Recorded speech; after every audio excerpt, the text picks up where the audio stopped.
और ये सीट है महनार की सीट। वैशाली ज़िले में ये विधानसभा पड़ती है, लेकिन दिलचस्प बात यह है कि महनार में भी राजद का कब्जा है।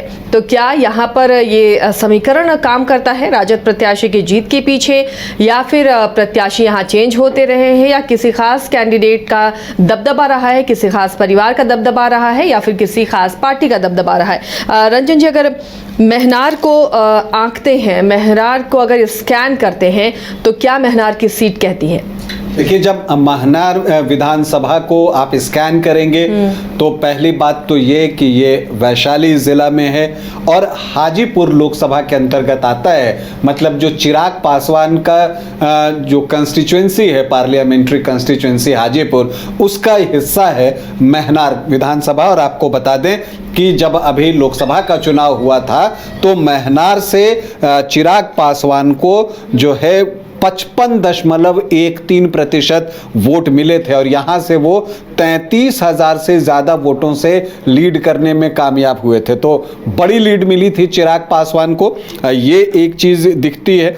इसके अलावा जब आप बात करते हैं, महनार अभी आरजेडी के पास है टेक्निकली, क्योंकि यहाँ से जो विधायक हैं बीना सिंह, वो आरजेडी की हैं और आरजेडी के टिकट पर जो है उन्होंने 2020 में चुनाव जीता था। उन्होंने जेडीयू के कद्दावर नेता उमेश सिंह कुशवाहा को पराजित किया था, जेडीयू के प्रदेश अध्यक्ष को। उन्होंने यहाँ से शिकस्त दी थी 2020 के चुनाव में। बीना सिंह कौन है?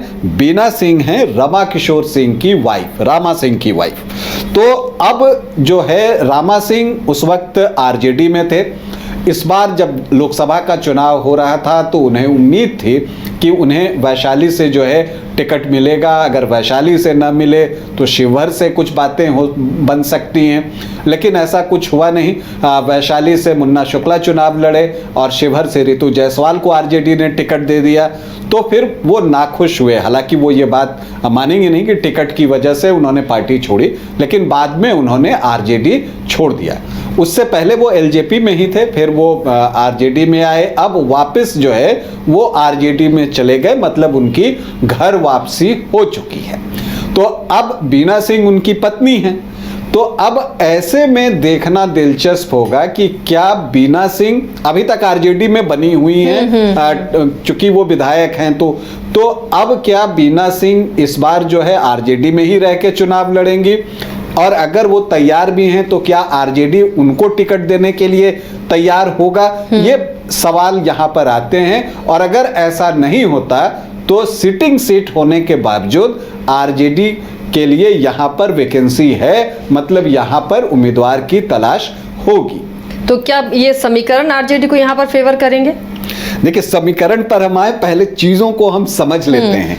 इसके अलावा अब जब देखना है, जब हम 2020 का चुनाव केवल देखकर बाकी चीजों को आकलन करने की कोशिश करते हैं, पिछली बार जेडीयू से उमेश सिंह कुशवाहा चुनावी मैदान में थे। वो 53,774 वोट लेकर आए थे और वो हारे कितने वोटों से थे? 7,947 वोट से। मतलब कि उनका जो हार जीत का मार्जिन था वो बहुत ज्यादा नहीं था। और उमेश सिंह कुशवाहा चाहेंगे कि वो फिर से यहां चुनाव लड़ें, प्रदेश अध्यक्ष भी हैं जनता दल यूनाइटेड के। लेकिन जो महत्वपूर्ण है, ये भी वो एक सीट है जहां एलजेपी की वजह से जेडीयू हारी थी। यहां से एलजेपी ने रविंद्र कुमार सिंह को चुनावी मैदान में उतारा था और वो 31,315 वोट जो है लेकर आए थे। मतलब कि 19% वोट उनको मिला था। हार जीत कितने की? 7,947, मतलब 8,000 वोटों की। और एलजेपी के रविंद्र कुमार सिंह कितना लेकर आए? 31,315 वोट। तो अब दिलचस्प ये है, और जो यहाँ का समीकरण है जिसकी चर्चा आप कर रही हैं, तो वो इस सीट को बहुत दिलचस्प बना रहा है। कैसे बना रहा है? क्योंकि अब चूंकि एलजेपी का 19% का वोट है, तो वो नेचुरली चिराग पासवान कहेंगे कि ये सीट आप मुझे दे दीजिए। ऐसे भी हाजीपुर लोकसभा के अंतर्गत ये सीट आती है।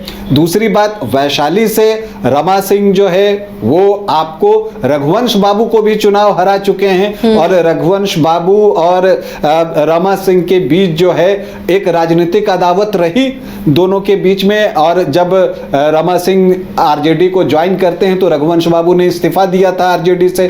तो ये चीजें महत्वपूर्ण हो रही हैं और अब चूंकि रमा सिंह एलजेपी में चल गए हैं तो नेचुरली चिराग पासवान की इच्छा होगी कि रमा सिंह या उनकी पत्नी बीना सिंह अगर आरजेडी से चुनाव नहीं लड़ती हैं तो इन दोनों में से किसी को हम टिकट दिलवाएं, क्योंकि यहां पर भी जो आपको एससी वोटर्स हैं उनकी संख्या बहुत अच्छी है। तो ऐसी परिस्थिति में जो है यहां पर भी पेंच फंसता दिख रहा है कि पहले जो गठबंधन के दल हैं वो किस तरह से सीटों का बंटवारा करेंगे। मान लीजिए बीजेपी इस रेस से बाहर है, लेकिन यहां पर एलजेपी और जेडीयू के बीच में बात होगी और जेडीयू से भी जो उम्मीदवार होंगे वो बड़े नेता हैं। वो उमेश कुशवाहा जब यहां चुनावी मैदान में खुद प्रदेश अध्यक्ष अगर दावा ठोकें तो क्या होगा। दूसरी तरफ चिराग पासवान ने भी कुछ कमिटमेंट तो जरूर किया होगा, तभी वो पार्टी में शामिल हुए और उसका फायदा लोकसभा चुनाव में चिराग पासवान की पार्टी को मिला है वैशाली में।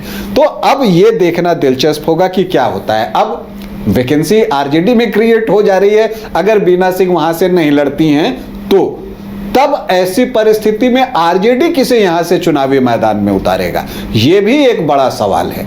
और ये भी चीजें जो है पिछले दिनों हम लोगों ने सुनी कि जो तेज प्रताप यादव हैं वो हसनपुर से नहीं चुनाव लड़ना चाहते, वो चाहते हैं कि वो महुआ से चुनाव लड़े।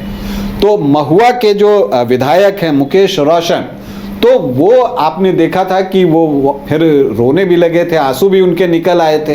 तो क्या ऐसी परिस्थिति में ये हो सकता है कि अब तेज प्रताप तो अगर चाहेंगे महुआ से लड़ना तो उनको वो सीट देनी होगी। तो ऐसी परिस्थिति में क्या मुकेश रोशन को जो है वो महनार शिफ्ट किया जा सकता है, क्योंकि महनार में राजपूत वर्सेस यादव की एक लड़ाई जो है वो होती है, दोनों की संख्या जो है वो अच्छी है।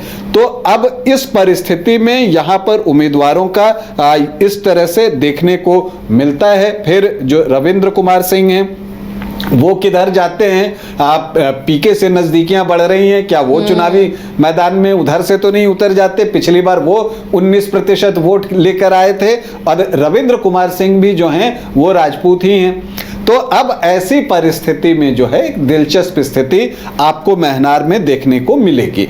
अब यहां पर अगर हम जातीय समीकरण पर आए तो हम क्या देखते हैं, हम देखते हैं कि यहां पर जो एससी वोटर्स हैं वो 21.54% हैं, मतलब 21.5%। तो 15 तो टोटल कंस्टिट्यूएंसी का जो है वो एससी वोटर्स ही हो गए और उसमें भी जो पासवान वोटर्स हैं वो 11-12% है। इसीलिए चिराग पासवान यहां पर दावा जो है वो ठोक सकते हैं। जो मुस्लिम वोटर्स हैं यहां पर वो 6.4% है। लेकिन एक बार फिर जैसा मैंने कहा कि राजपूत और यादव की लड़ाई जो है इस विधानसभा क्षेत्र में अक्सर देखने को मिलती है। तो आप देखते हैं कि यहां जो यादव वोटर्स हैं वो आपको 16-17% के आसपास है, कुछ कहते हैं कि और 1-2% ज्यादा कर लीजिए। तो MY जो है यहां पर एक बार फिर से बनता हुआ जो है वो दिख रहा है और साथ में दिख रहा है कि जो मल्लाह वोटर्स हैं उनकी भी संख्या अच्छी है, 6-7% के आसपास। यहां पर सिर्फ आप देखिएगा कि जो सहनी सरनेम है वो 5.4% है। तो मल्लाह वोटर्स की संख्या यहां पर अच्छी दिखती है। तो आरजेडी की कोशिश होगी कि MY के साथ मल्लाह जाति के वोटर्स को जोड़ा जाए। और पिछली बार क्या था कि जो बीना सिंह थी वो राजपूत जाति से थी, तो जो एक दोनों बड़ा चंक वाई भी था और राजपूत भी था, तो वो आरजेडी के लिए विन विन सिचुएशन था वहां पर। यहां पर राजपूत जो हैं उनकी संख्या भी बहुत अच्छी है, वो 12-13% के आसपास यहां पर हैं। भूमिहार भी 6-7% के आसपास हैं और कुशवाहा 11-12% जो है हो गए हैं।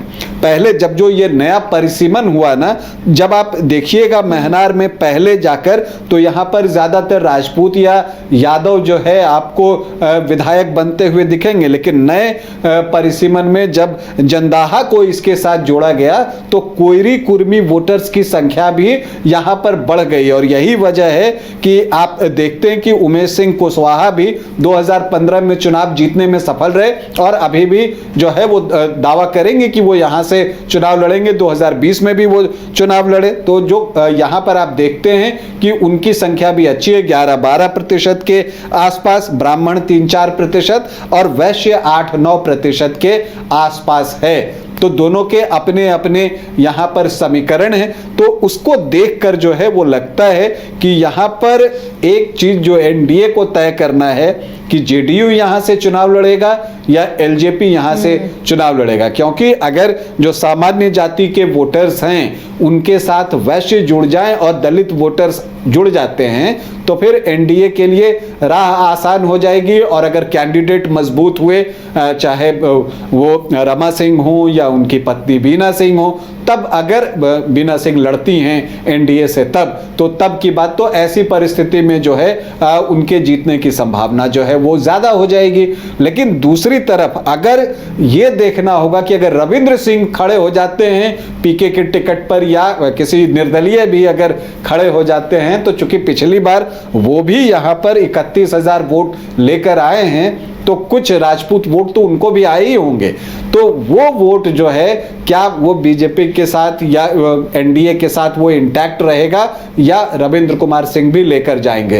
तो एक यहां पर क्या ट्रायंगुलर फाइट होगी या फिर आमने सामने की लड़ाई होगी, ये भी देखना जो है दिलचस्प होगा। क्योंकि रविंद्र कुमार सिंह को जो 31,315 वोट आए उसमें चिराग पासवान की जाति के भी वोटर्स रहे होंगे, इस बात से भी इनकार नहीं किया जा सकता। तो महनार में एक दिलचस्प मुकाबला है। और जब हम महनार की बात कर रहे हैं तो एक व्यक्ति की बात और करेंगे। वो व्यक्ति यहां के पहले विधायक हैं दीप नारायण सिंह। और आपको बता दूं 1952 में वो चुनाव जीते थे और बाद में वो बिहार के मुख्यमंत्री बने। श्री बाबू के बहुत करीबी थे वो। और अगर आप उनकी तरफ देखिएगा तो बाद में जब वो आए तो 1961 में वो मुख्यमंत्री बने। हालांकि सिर्फ 17 दिनों के लिए वो मुख्यमंत्री रह पाए थे, लेकिन उनकी चर्चा जो है यहाँ पर बनती है। तो ये स्थिति है महनार की। अब देखना यह है कि इस बार जब महनार में चुनाव होता है तो एनडीए से किस पार्टी को टिकट मिलता है। और अगर एनडीए से पार्टी तय हो जाए तो उम्मीदवार ऑलमोस्ट क्लियर दिखता है। लेकिन दिलचस्प ये है कि सिटिंग सीट होने के बावजूद आरजेडी से यहाँ कौन कैंडिडेट होता है उस पर लोगों की दिलचस्पी बहुत है और मुकाबला यहाँ पर कांटे का होगा। तो देखिए ये मुकाबला महनार विधानसभा में बहुत दिलचस्प होने जा रहा है और कौन यहां से अपने कैंडिडेट को उतारता है, कैंडिडेट कौन हो सकते हैं, इस पर भी हमारी नज़र बनी रहेगी और इस मुकाबले को बहुत बारीकी के साथ आपके सामने लाएंगे।